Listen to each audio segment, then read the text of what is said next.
Once upon a time, there was a beautiful princess.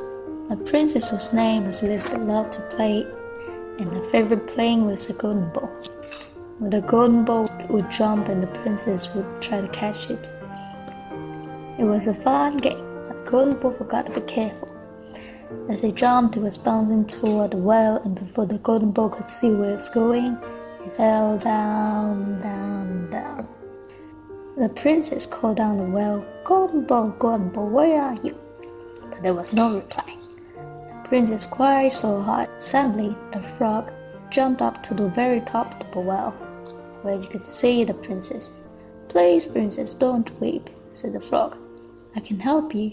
If I do, what will you give me if I fail to chop your ball?" "I'll give you anything you want," said the princess.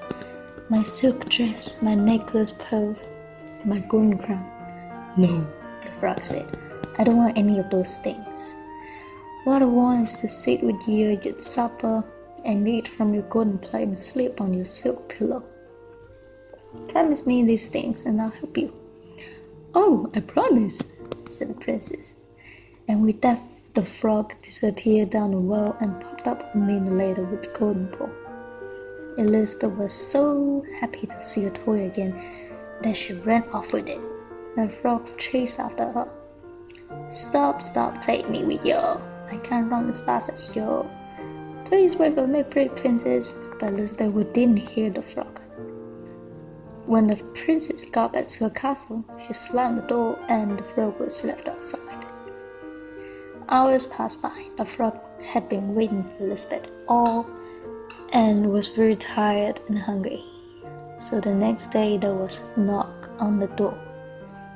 The king had heard the promise the princess had made to the frog, and so he commanded her to keep her promise.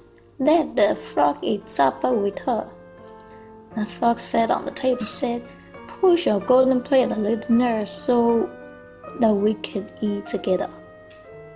The frog followed Elizabeth wherever she went, and that night and sat next to her wherever she sat.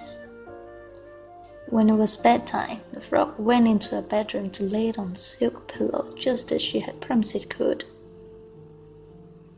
But Elizabeth had forgotten what the king had told her, and she had certainly forgotten the promises. Elizabeth got angry at the frog and jumped out of the bed and ran over to where he was, picked him up and threw him against the wall. As he fell, a strange thing happened. Blue white light began to rise around the frog, and all at once disappeared. And in its place was a handsome prince. The prince whose name, as Edward said, long ago a witch put a spell over me. So she cast a spell upon me that only the courage of a prince could break. And now the spell is broken.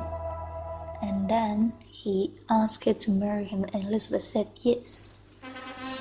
The people cheered when they saw the new bride the prince had brought back with him. So Elizabeth and Edward lived happily ever after.